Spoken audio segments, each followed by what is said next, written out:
Bellevue, Washington. This isn't a bizarre game show called Plumbers Diving for Loose Change. It's a hidden camera catching a budding young thief in action. But this entry-level criminal is about to play You Bet Your Life. The crook takes off.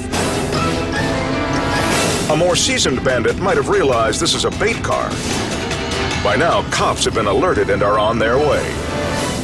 He keeps a wary eye on his tail and suddenly finds himself lost.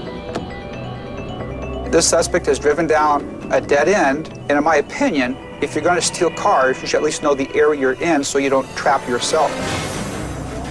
By the time he doubles back, motorcycle officer Kurt Rasko is closing in. And that's when things turn deadly.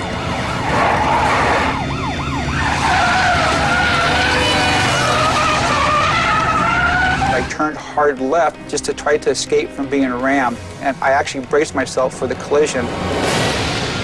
The near miss prompts a call to shut down the car remotely. But another motorcycle cop is already in the crosshairs, and he's prepared to use deadly force.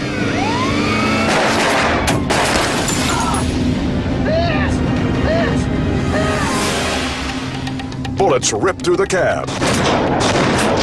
One grazing the fledgling fugitive across the scalp. You can see where the bullet enters the car, passes the suspect, rebounds off the windshield, and then goes along the edge of his head.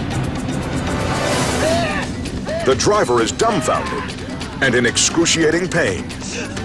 We started crying, and you could read his lips saying, "Getting shot me." Seconds later, the car's engine dies and the doors are locked, sealing his fate. When officers approach, he's all too eager to surrender.